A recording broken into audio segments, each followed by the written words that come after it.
Hi everyone, स्वागत है आप सभी का आज के इस वीडियो में। एंड इस वीडियो में हम कुछ इंपॉर्टेंट पॉइंट्स के बारे में बात करने वाले हैं। बात करेंगे हम केवाईसी के बारे में, माई सर्कल, रेफरल लिंक एंड इसके अलावा इनएक्टिव अकाउंट्स के बारे में भी हम बात करेंगे। तो सबसे पहले हम बात करते हैं केवाईसी के बारे में। जैसा कि आप सभी जानते हैं कि केवाईसी का सिस्टम ऑलरेडी अपने बैक ऑफिस यानी कि big TV as back office में फिर से शुरू हो चुका है, लागू कर दिया गया है, जिसकी वजह से जिनका केवाईसी नहीं हुआ था ऐसे रजिस्टर्ड मेंबर्स इस समय जब अपना अकाउंट लॉगिन करते हैं तो लॉगिन करते ही सबसे पहला पेज केवाईसी का ही आता है, जहां पर स्टार्ट वेरिफिकेशन पर क्लिक करना होता है। लेकिन जब हम स्टार्ट वेरिफिकेशन पर क्लिक करते हैं तो क्लिक करने के बाद आगे नहीं बढ़ पाते हैं, सेम नोटिफिकेशन आ जाता है, जैसा कि हमने यस्टरडे के वीडियो में बात किया था। तो ऐसे में आपको क्या करना चाहिए? ऐसे में मैंने आपको सजेशन दिया था कि आपको 1-2 घंटे का गैप देकर अपने अकाउंट को लॉगिन करते रहना चाहिए।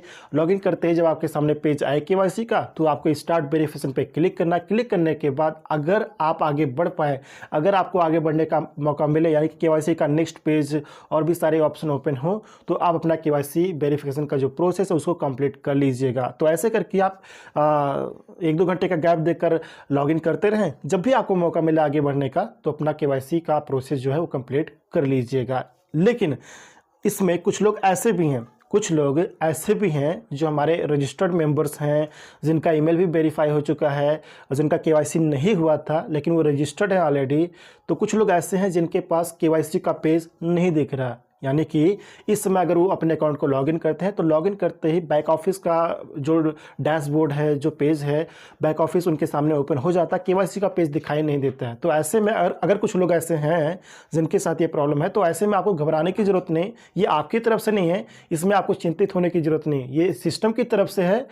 जब भी केवाईसी का प्रोसेस थोड़ा बढ़ेगा, यानी कि स्पीड तेज़ होगी, तो आपको ऑटोमेटिक आपके पास केवाईसी का पेज आ जाएगा, क्योंकि आपका केवाईसी वेरीफाइड हुआ नहीं है, इसलिए ऑटोमेटिक आपके पास केवाईसी का पेज आ जाएगा। तो जिनके साथ भी ये प्रॉब्लम है कि केवाईसी का पेज नहीं दिख रहा है तो आपको चिंतित होने की ज़रूरत नहीं है, वो ऑटोमेटिक आपके पास आ जाएगा राइट टाइम पर। जस्ट इंतज़ार करें एंड अपडेट्स को फॉलो करते रहें फ्रेंड्स। अब हम बात करते हैं माई सर्कल के बारे में।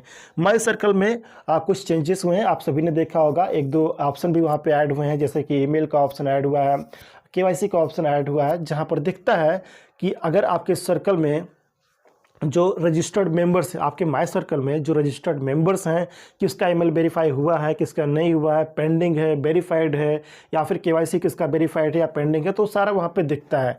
तो जब हम माई सर्कल को वहाँ पे देखते हैं तो कुछ लोगों का मेरे पास क्वेश्चन आया कि सूरज जी, माई सर्कल में कुछ लोग ऐसे भी हैं जिनका केवाईसी नहीं भी हुआ तब भी केवाईसी जो ऑप्शन है वहाँ पर वेरीफाइड दिखा रहा है। तो ऐसे में फ्रेंड्स आपको बताना चाहूँगा, जिसके साथ भी ये है तो ऐसे में आपको घबराने की जरूरत नहीं, चिंतित होने की ज़रूरत नहीं है। ये सब सिस्टम की तरफ से ही है कि केवाईसी का जो अपना प्रोसेस है, जो सिस्टम है, वो बैक ऑफिस में लागू किया गया है, फिर से शुरू किया गया है। तो ऐसी चीज़ें होती रहेंगी, इसमें आपको घबराने की ज़रूरत नहीं, ये सिस्टम की तरफ से है, ये अपने आप सब कुछ हर दिन जो है बेहतर होता जाएगा। तो आपको घबराने की ज़रूरत नहीं है, जस्ट इंतज़ार कीजिए और अपने अपडेट्स को फॉलो करते रहें। यानी कि आपके लिए जो अपडेट दिया जाए, आपके लिए जो यहाँ पर एक्शन लेने के लिए बोला जाए, जस्ट उस पर आप ध्यान दीजिए, बाकी चीज़ें ऑटोमेटिकली धीरे धीरे बेहतर हो जाएंगी फ्रेंड्स, कोई दिक्कत नहीं है। अब हम बात करते हैं रेफरल लिंक के बारे में। कुछ लोगों का मेरे पास क्वेश्चन आया है कि सूरज जी, अगर मेरा रजिस्ट्रेशन कंप्लीट हो गया है, ईमेल वेरीफाई भी हो गया है, लेकिन केवाईसी नहीं हुआ है, तो मुझे रेफरल लिंक कब मिलेगा? केवाईसी के पहले ही मिल सकता है या केवाईसी के बाद मिलेगा? तो मैं आपको बताना चाहूँगा फ्रेंड्स, अभी कुछ दिन पहले आप सभी जानते हैं कि केवाईसी का जो सिस्टम था उसको रोका गया था, पॉज था कंपनी की तरफ से, बट अभी अगेन उसको फिर से शुरू किया गया है। तो यहाँ पे 3 प्रोसेस से आपको होकर गुजरना पड़ेगा। पहला रजिस्ट्रेशन, दूसरा ईमेल वेरिफिकेशन एंड तीसरा केवाईसी वेरिफिकेशन। तो जब तक आपका केवाईसी वेरिफिकेशन कंप्लीट नहीं होता है तब तक आप बैक ऑफिस को लॉगिन नहीं कर पाएंगे, और जब तक आप लॉगिन नहीं कर पाएंगे बैक ऑफिस को, तब तक आपके पास माई लिंक का जो रेफरल लिंक होता है, माई लिंक का जो ऑप्शन होता है, वो सारा चीज़ आपको नहीं दिखेगा, है ना। तो कहने का मतलब है कि जब आपका केवाईसी वेरिफिकेशन सक्सेसफुली हो जाएगा, कंप्लीट हो जाएगा, वेरीफाइड हो जाएंगे आप, तब आप बैक ऑफिस को लॉगिन कर पाएंगे, और लॉगिन करने के बाद माई लिंक को आप ओपन कर पाएंगे एंड माई लिंक में आपके सभी लिंक्स वहाँ पे अवेलेबल रहेंगे, उसको कॉपी करके आप अपने फ्रेंड्स को शेयर कर पाएंगे। तो प्लीज़ वेरिफिकेशन होने तक वेट कीजिए।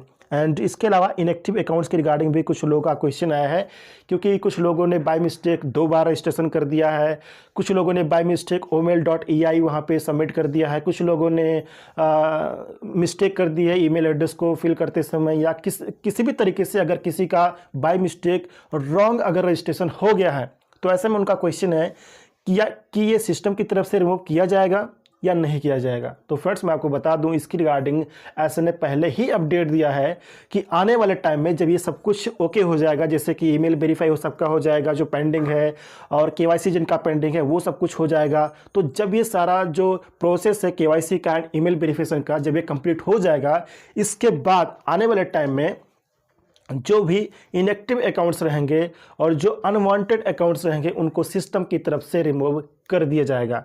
तो ऐसे में किसी को यहाँ पर चिंतित होने की ज़रूरत नहीं है। अगर बाय मिस्टेक आपका डबल रजिस्ट्रेशन हो गया, या फिर बाय मिस्टेक ईमेल में कुछ गलती हो गई, कुछ omail.ei आपने वहाँ पे सबमिट कर दिया है, तो किसी को यहाँ पर घबराने की ज़रूरत नहीं है। आने वाले टाइम में सब कुछ ओके होने के बाद सिस्टम की तरफ से वो अकाउंट ऑटोमेटिकली रिमूव कर दिया जाएगा फर्स्ट। तो ये थे फ्रेंड्स कुछ इंपॉर्टेंट पॉइंट्स जिसके बारे में मुझे आपसे बात करनी थी। उम्मीद है कि ये सभी पॉइंट आपको अच्छे से समझ में आ गए होंगे।